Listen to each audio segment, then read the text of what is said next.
Hoy día tenemos una charla magistral con Beatriz Medeiro, que tenemos acá directamente de Brasil. Estamos muy contentos porque en este momento vamos a conversar sobre los espacios inusuales de la música. También tenemos a Natalia, aquí al lado mío, que también es una música de la zona y nos va a presentar un poco sobre su historia. Un aplauso por este.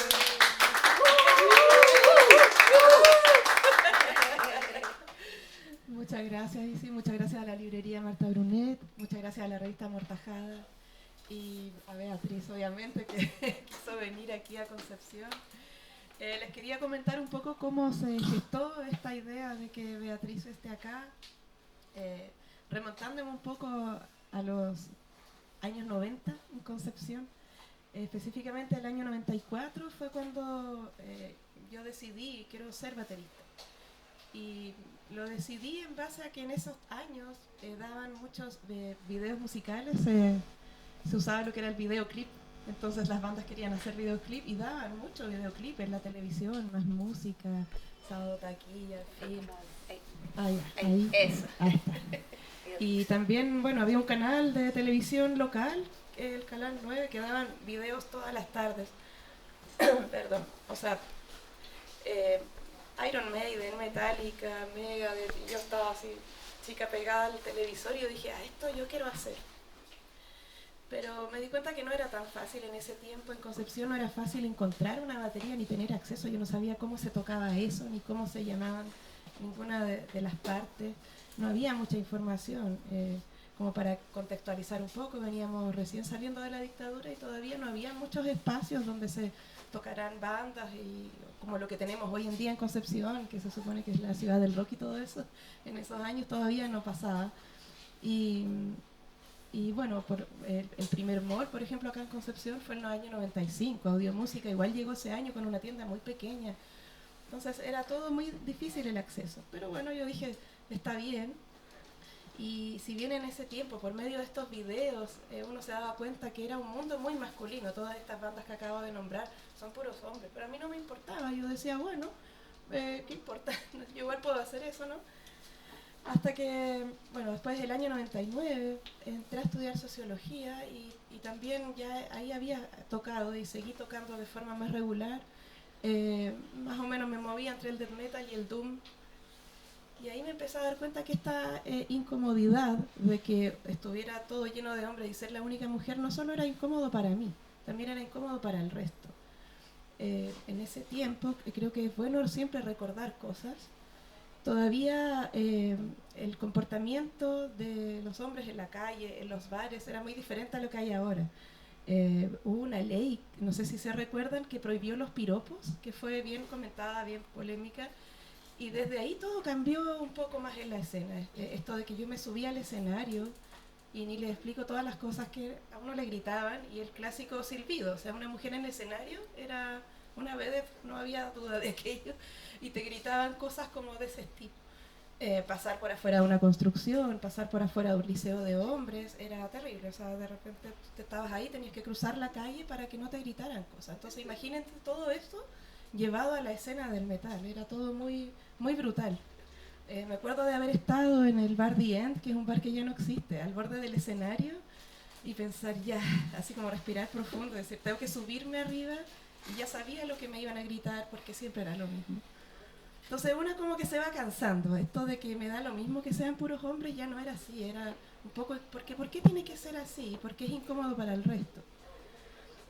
También, junto con todos estos comentarios de hombres, me empecé a dar cuenta que habían otras voces que me hablaban de otras cosas, sobre un deseo incalculable de estar en la música y de tocar, que eran voces de mujeres, que me decían, no, yo quiero tanto, pero no me atrevo.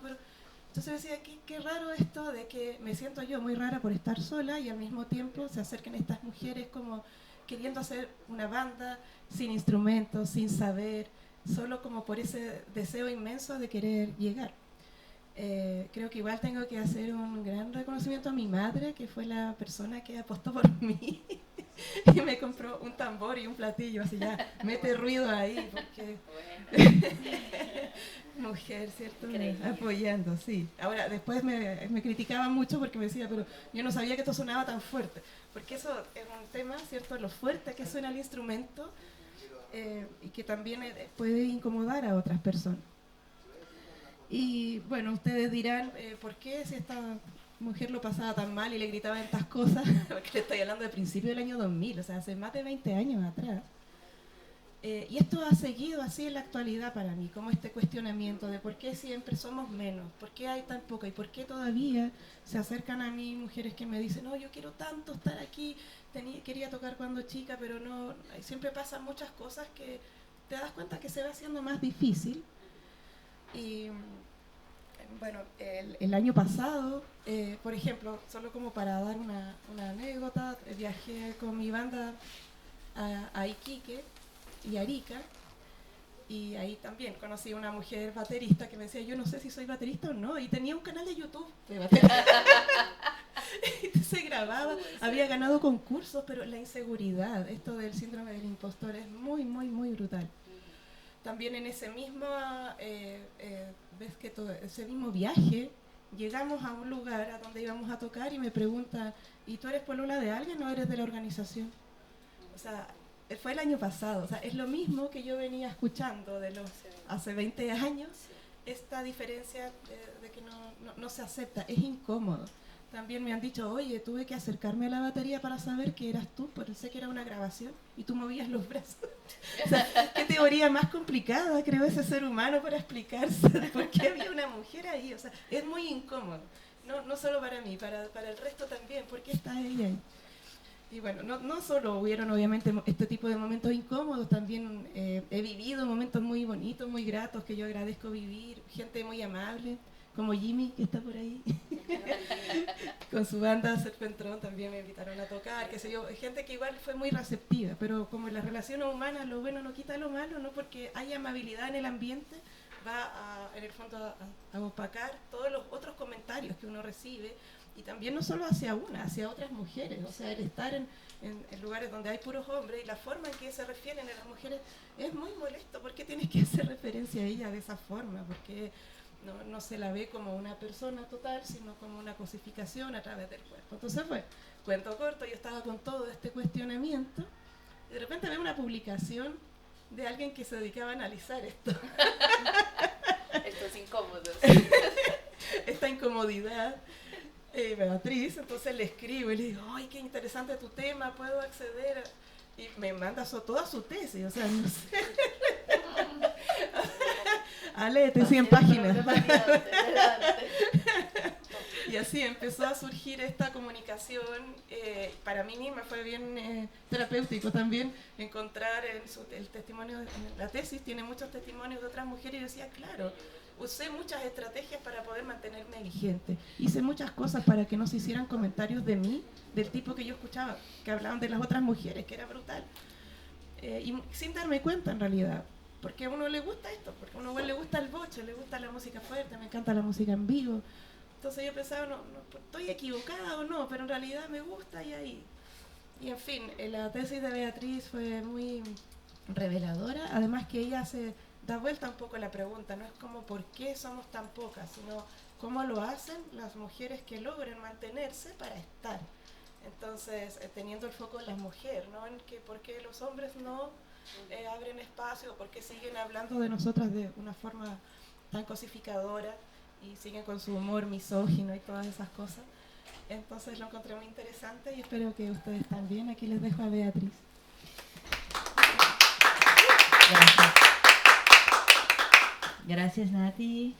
Gracias, Isi. Gracias por la invitación. Gracias a la librería por el espacio y la revista Mortajada también. Y bueno, lo que creo que es importante en este momento empezarmos con una cuestión que fue mi propia cuestión cuando empecé esta investigación de doctorado, pero que dice mucho sobre mi propia vida, porque creo que eso es una cosa que pasa con nosotras mujeres que están inseridas dentro de una escena musical, pero en especial de las escenas musicales de rock pesado o el metal extremo, donde se ve una mayor circularidad de hombres y por muchas veces nos hace creer que este es un espacio de hombres. Pero en realidad, después de mi inicio de investigación, he descubierto que eso no pasa solo con nosotros. Eso pasa en otras áreas de la vida. Eso no pasa solo con la música. Eso no pasa solo con el metal. Pero podríamos entrar en eso. Entonces mi cuestión inicial es justamente esa. Si alguna vez ustedes entraron en algún espacio, podría ser musical o otro que sea, a donde no se sintieran bienvenidos en estos espacios. No solo porque hay una persona que te dije eso, no eres bienvenida acá, pero porque hay una tensión, hay miradas, hay pequeños comentarios en forma de chiste, hay pequeñas colocaciones de manera de que te hace cuestionar su presencia en estos espacios. Entonces, esta es una reflexión inicial para todos aquí. Hablo un poco de mi propia experiencia, porque creo que eso es importante para centrar de dónde he venido esta idea. No soy música, pero me gusta mucho la música. La música es una cosa que es parte de mi vida, siempre hizo parte de mi vida. Los espacios musicales, no solo el hacer musical, pero los espacios musicales, lugares a donde podemos, ese sitio a donde podemos nos encontrar para hablar sobre música, escuchar la música, mirar la música siendo hecha. Y por eso en el año 2013, o sea, un poco después de los años 90, en el año 2013 me metí a trabajar como periodista. Estaba haciendo mi curso de bacharelado en estudios de medio. Me metí a actuar como periodista para un canal independiente, con un equipo solamente de mujeres, llamado Metal Ground. Éramos entonces este equipo, solo mujeres, dentro de la escena underground de metal y un poco de punk también, pero en especial metal y metal extremo de la ciudad de Río de Janeiro, en Brasil. Y mientras yo estaba ahí con un equipo formado solo por mujeres y éramos de las comunicaciones, o sea, estábamos trabajando, pero no éramos los agentes musicales de aquel espacio, solo para la difusión de la cosa, siempre sentía que yo estaba haciendo alguna cosa rara. Y no era porque la persona llegaba, oye, está haciendo una cosa rara. No, es que habían pequeños detalles en mi actuación. Entonces, habían pequeñas proposiciones, por ejemplo, de músicos y de personas que trabajaban. Porque, es joven, está ahí, eres una mujer guapa, con un equipo de otras mujeres guapas, ¿qué están haciendo ahí? Son un bando de groupies, como. Y siempre sentía entonces este incómodo y me preguntaba si tal vez no fuera el problema no fuera el mío. Entonces empecé a desarrollar estrategias para estar en aquel espacio y ser legitimada por mi trabajo. Una cosa que he hecho, por ejemplo, fue vestirme de manera menos femenina, usar menos maquillaje, porque así no iban a pensar que yo estaba ahí para el gusto de los hombres, para conquista, para encontrar un pololo. Sí, obviamente. Fue solo en 2018, cuando estaba hablando, o sea, casi 5 años después, cuando estaba hablando por primera vez con Julie Souza, que es una baterista de doom metal de Brasil, y que voy a hablar un poco más sobre su proyecto Hi-Hat Girls al frente, que es una gran estrategia también. Fue solo hablando con ella que he notado que yo no estaba sola en esta sensación. Y esta sensación, este incómodo, no era una culpa necesariamente mía, de cosas que no estaba haciendo lo suficiente. Ella me dice, voy a leer exactamente. Los hombres estaban me hablando sobre su experiencia como mujer baterista. Entonces me decía que muchas veces era solo la única mujer baterista dentro de un festival, o estaba solo ella, Emma Suna. Entonces se sentía muy sola ahí. Y me dice, los hombres se quedan mirando y comentando, porque es muy raro ver una mujer en la batería, no es común. Entonces quedé así como, común. ¿Qué es lo común? ¿Qué es lo común dentro de esta dinámica? Entonces empecé a pensar en mi propia experiencia y empecé a pensar en la experiencia de Julie y de otras mujeres con que estaba hablando, y empecé, gracias, a pensar en cómo se sintieran entonces otras mujeres dentro del espacio de la música, como la batería, que no son tan incomunes. Porque yo estaba vindo de un lugar a donde la actuación femenina es relativamente común. La prensa, la media. Sí, hasta hoy se vimos de llevamiento sobre la actuación de mujeres dentro de las instancias de cultura. La prensa es una de las categorías que están más presentes.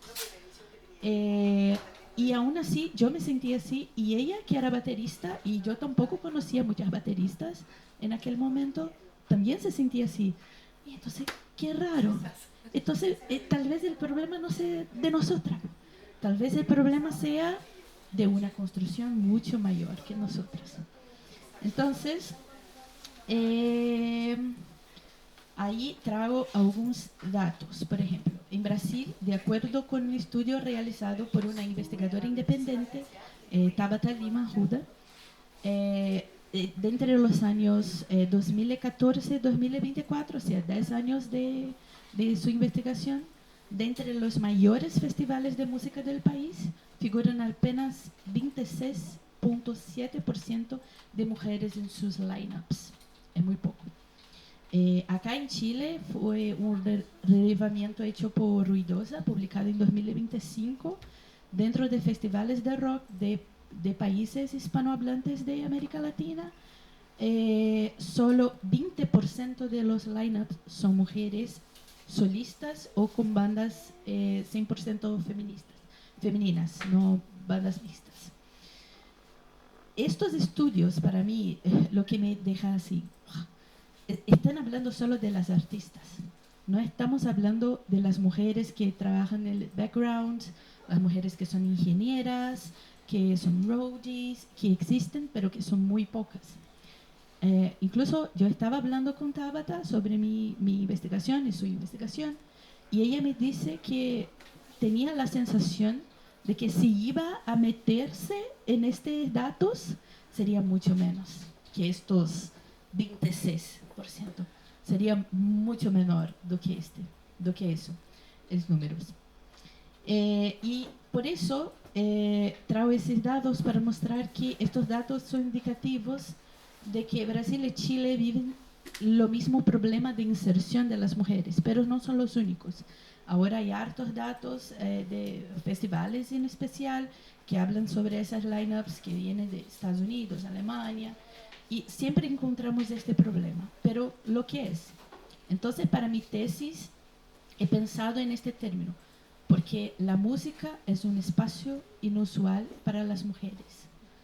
Esta inusualidad, además o esta insolitud, además extrañeza, está desacostumbrando la presencia de estas mujeres en estos espacios. Entonces, para mí es muy interesante pensar, era para mí muy interesante pensar lo porqué de eso, y por eso los espacios inusuales es un proceso. Los espacios inusuales son una enfermedad social.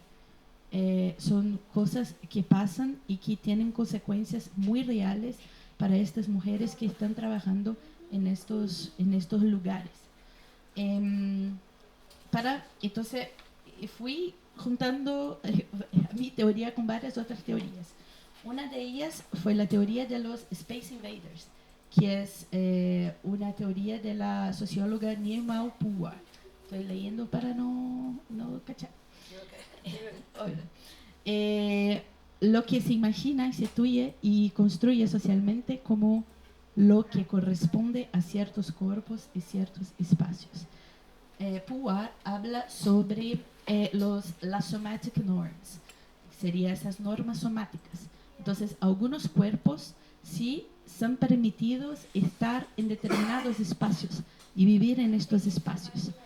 Cuando hay gente o cuerpos que se ocupan de estos espacios, cuerpos que están fuera de las normas somáticas, se ocupan de estos espacios, hay consecuencias muy fuertes. Entonces, ella lista estas consecuencias. La primera es la carga con la duda sobre su capacidad, el cuestionamiento sobre su habilidad de estar en aquel espacio ejerciendo aquella función, la vigilancia permanente para garantizar la calidad de su trabajo, para garantizar que están haciendo la cosa bien, la infantilización de estas personas, de estos cuerpos, y la exigencia de la representación de esta persona para todo un grupo. Para mujeres en la música, para las bateristas, por ejemplo, que fue mi campo inicial, mi corpus de investigación inicial, eso se traduce en preguntas como, ¿tu pololo te ha enseñado a tocar la batería? ¿O tú tocas sola eso?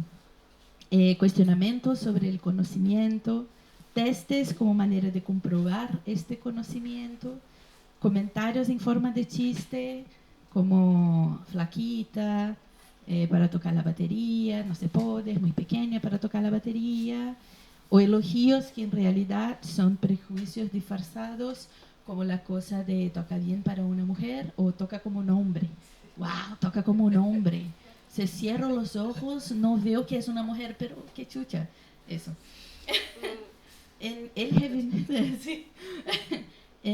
Entonces, y ahí hay cosas que van sumando. También es parte de esta idea de las normas somáticas, porque hay instancias de segregación que se van asomando y complejificando las dificultades que estas personas van a encontrar de ocupar ciertos espacios. Entonces, por ejemplo, no es como si fuera una manera de competición, pero por ejemplo, yo he experienciado cosas que probablemente Natalia ha experienciado muy peor, porque solo por el fato de ella ser baterista dentro de la escena de heavy metal. El heavy metal es ese espacio, es uno de los géneros musicales y aún necesitan comprobarme que estoy errada con eso.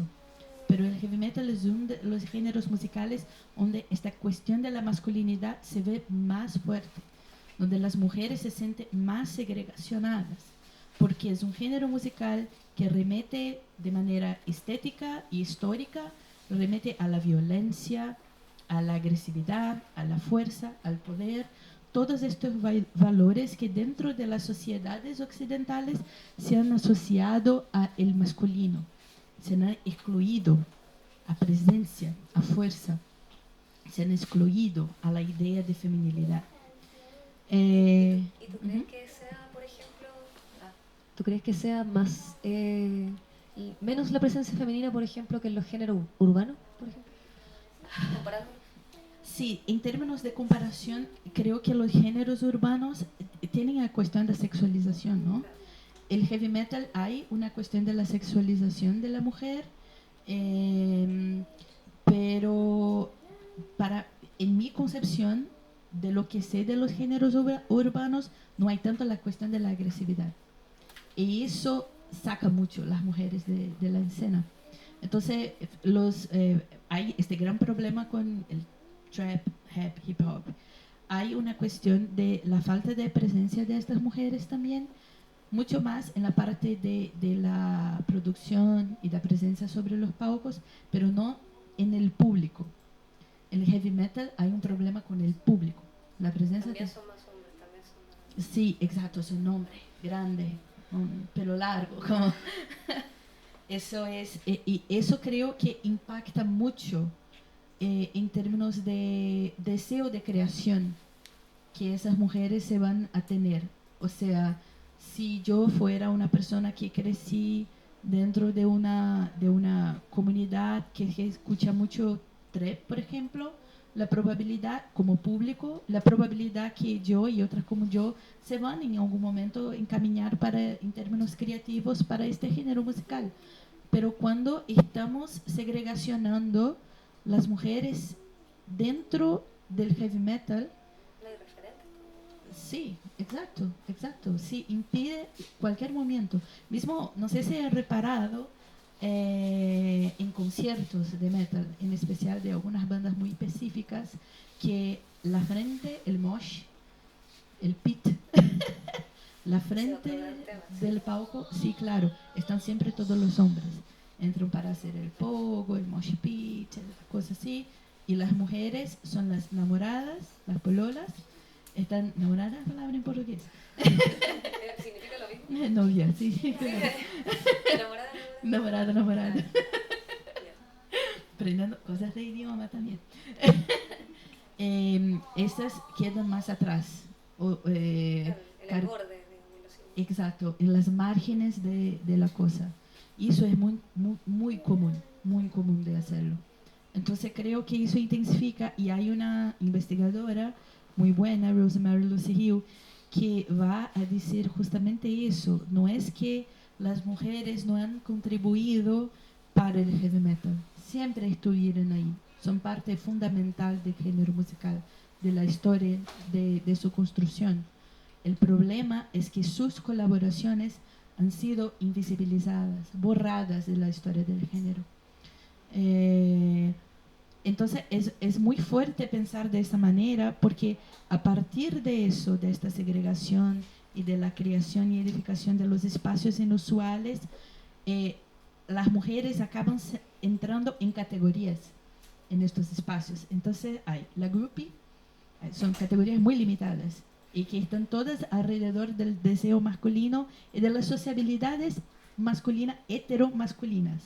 Entonces hay la groupie que va a servir a los músicos, se va a querer pasar una noche con ellos, famosa. Las groupies son muy famosas.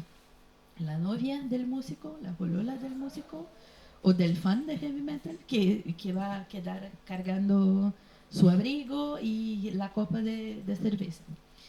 La chica de la banda, quien habla mucho de eso, no es de heavy metal, pero está dentro del universo de rock, quien habla mucho de eso es King Gordon, en su libro Girl in a Band. Y va a hablar cómo estar dentro, ser la única mujer dentro de una banda completamente de hombres, dentro de un espacio masculinista como es el rock, había con que escuchase cosas y fuera excluida de varias cosas, porque ella figuraba solo como esta figura token, el símbolo, Como representante, ¿no? claro, el representante y la cara de la banda, así como se la bella, como se, esta es Sonic Youth. Vamos a poner la foto de King Gordon porque eso va a atraer a los fans para asistir el concierto, porque hay una chica guapa ahí. Y obviamente la musa, que es como la fuente de creación para los músicos, pero todas esas categorías sacan mucho la agencia de estas mujeres, la creación posible, la cosa de la producción musical, y hace con que cuando ocupamos estos espacios, bateristas, periodistas, productoras, cuando ocupamos estos espacios, viene esta sensación, pero que no es solo una sensación del incomún, del inusual, del insólito, de estar presente dentro de aquí. Pero no vengo a hablar solo de problemas, vengo a traer soluciones. Eso, Sí, exacto, porque hay estrategias, porque si tienen una cosa que los espacios inusuales traen para nosotros, es justamente estas posibilidades de vivencias y existencias y reexistencias, que es un término cuñado por el antropólogo brasileño Eduardo Viveiros de Castro, que va a hablar sobre la reexistencia, resistencia en existir en un determinado espacio, como una forma de probar, yo existo, yo estoy aquí, y esa es mi resistencia contra ese sistema que me segregaciona, que me disminuye, que me prejuicia, que, en fin, todas estas cosas malas. Y ahí están las redes. Fue la forma de, ¿y por qué son redes? Ahí podemos hablar harto de eso, que hay harta teoría sobre eso, pero es básicamente esta idea de coalición, colaboración y convivialidad de las mujeres que están dentro de la música. En mi tesis yo separo estas redes en 4, que son las redes educativas, redes colaborativas, redes de información y redes creativas. Y obviamente estas son categorías que pueden ser colapsadas a depender de la red que estamos hablando. Entonces una red puede tener más de una función dentro de estas actividades, pero que funciona más o menos no solo para el incentivo de las mujeres de entrar en estos espacios musicales y ocupar en estos espacios musicales para mantener las que ya existen ahí. Entonces, este primero,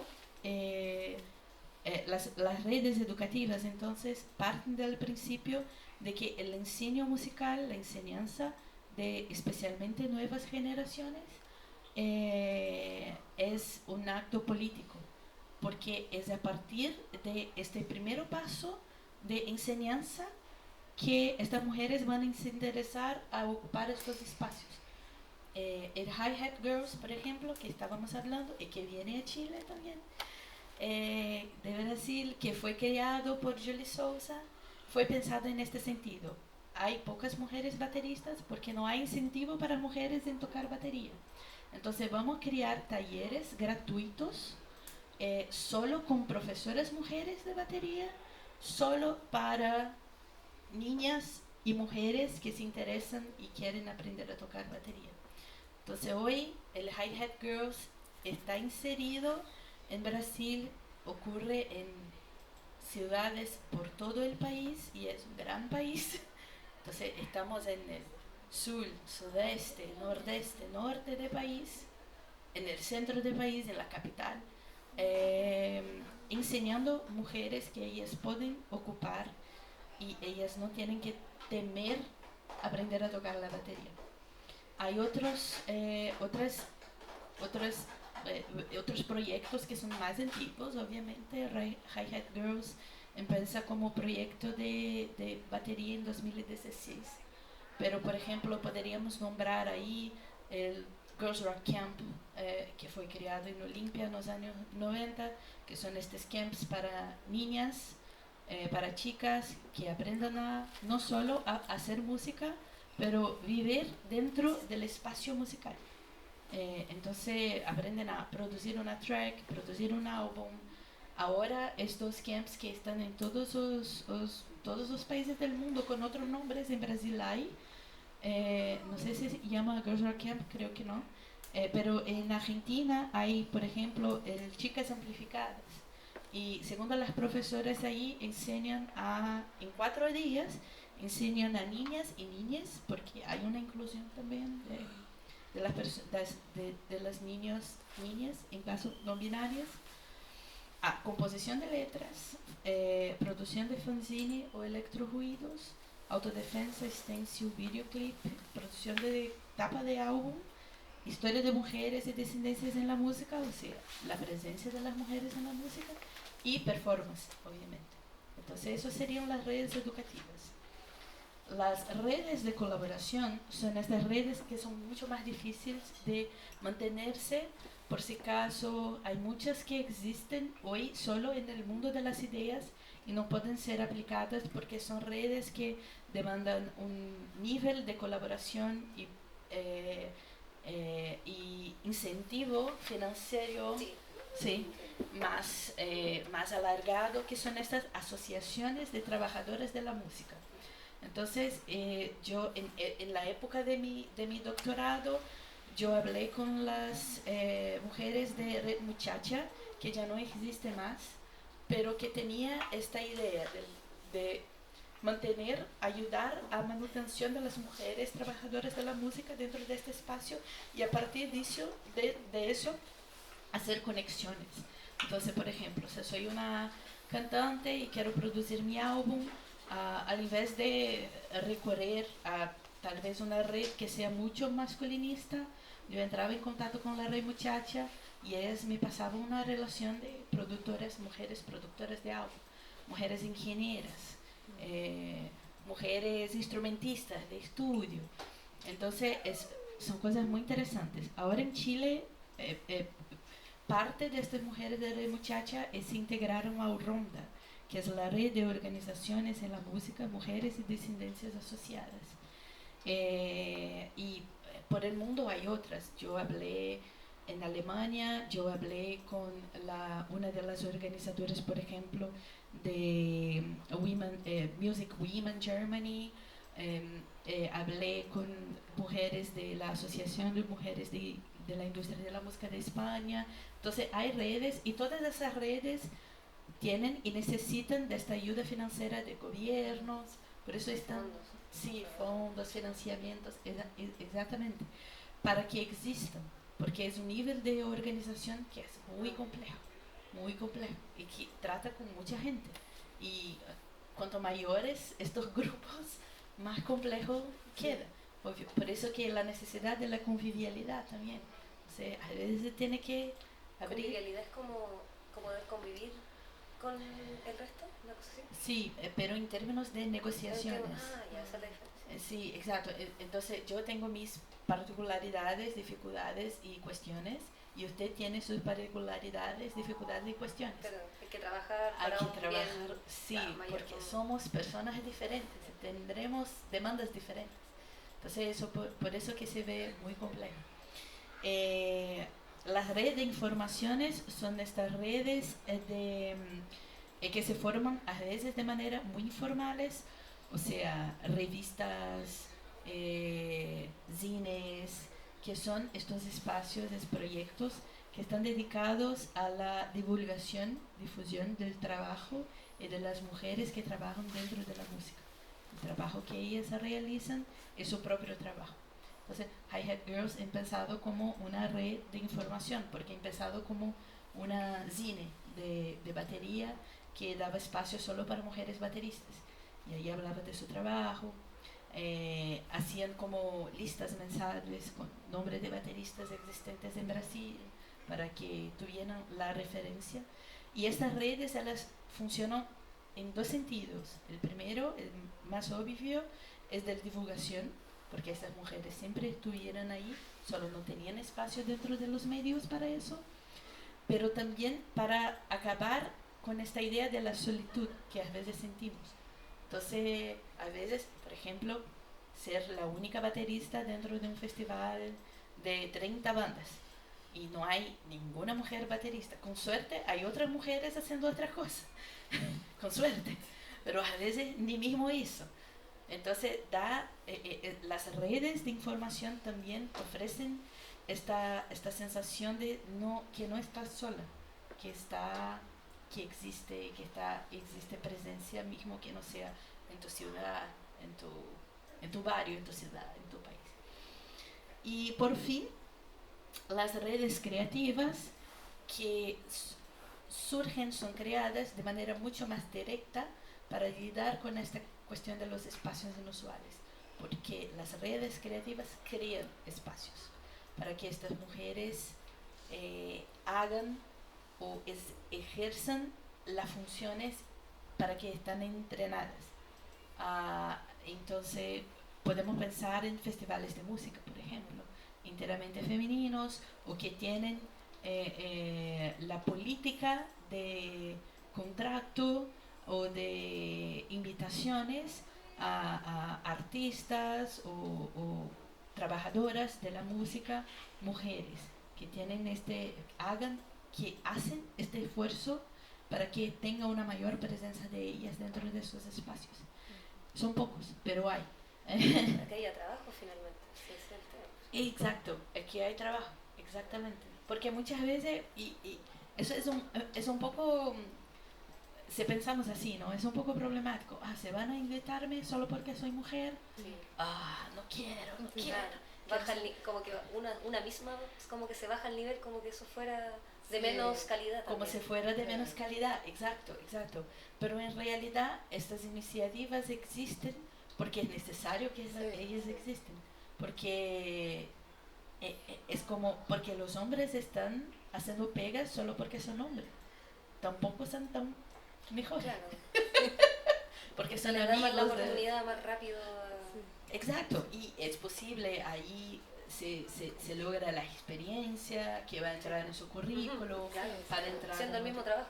Exactamente, exactamente. Entonces esas son redes que se crean y, por ejemplo, muchas de ellas son independientes porque no son todas igual. Es necesario harta plata para que se realicen, es súper complejo.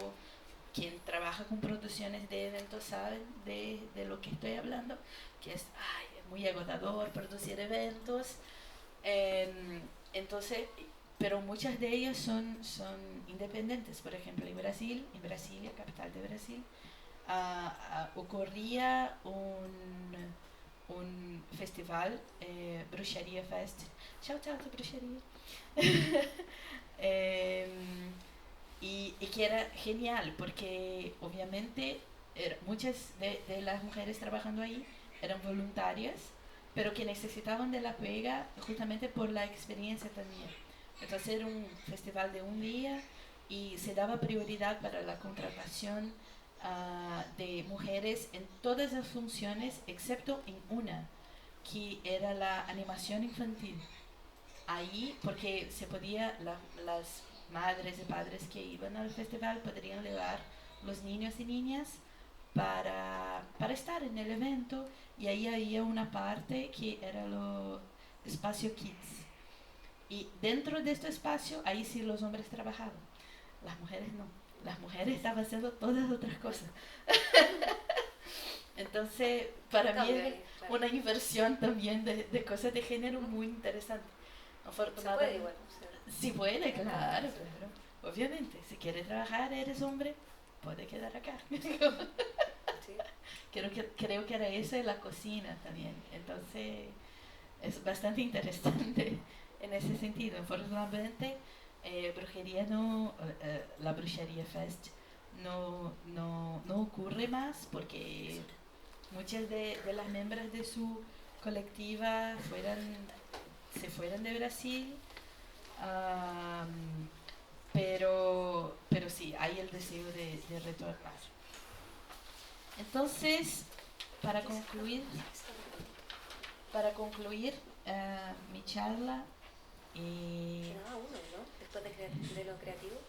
no, esos son cuatro. Sí, informativas, colaborativas, creación y la otra. Eso, información. Eso. Y educación. Y educación. Creo que hay más. Vamos. Pero en general, claro. Sí, obvio. Entonces, para concluir este pensamiento, retorno con la pregunta si alguna vez sintieron que no eran bienvenidas en este espacio. Y ahí está uno de los objetivos de mi tesis, obviamente, de mi trabajo desde ahí hasta acá, que es justamente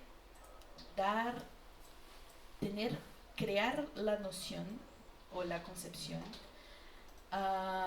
de que esta sensación, por más que sea un primero indicativo de que hay una cosa errada, no es solo una sensación.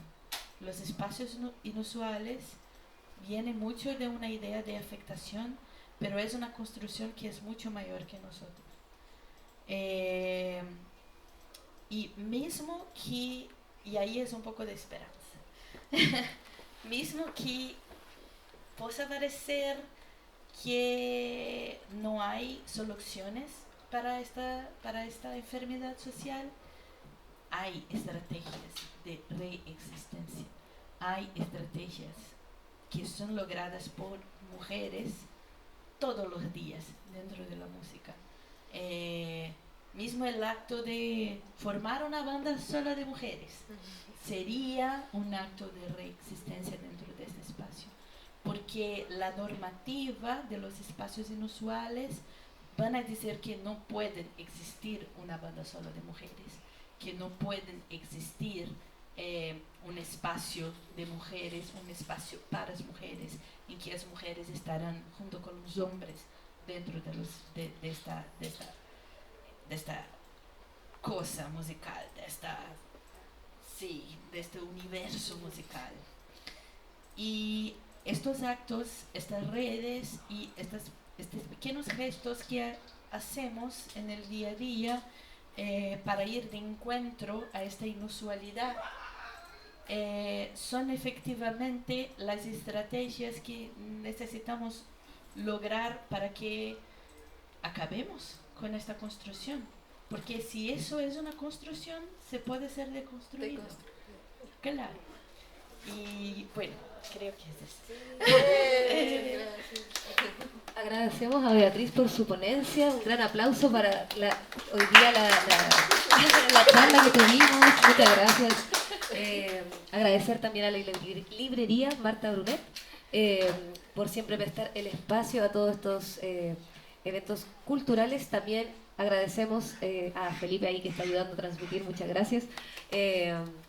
Les invitamos también, obviamente, parte de las enseñanzas de que escuchemos a más músicas, de que si somos músicas nos apoyemos más, ¿cierto? Que nos contactemos más, de que si solamente escuchamos música también podemos ir a más tocatas donde hay mujeres en la escena y con eso todas vamos contribuyendo, ¿cierto? Porque hay que hacer un esfuerzo mayor, sí, hoy, sí, pero se puede y está lleno es posible, no sé si está lleno, pero sí definitivamente hay proyectos creativos, informativos, ¿cierto? Educacionales para que esto suceda. Así que eso, muchas gracias por vernos la sintonía ahí online en Instagram. Y eso, muchas gracias. Eso. ¡Qué bien! Gracias a ti.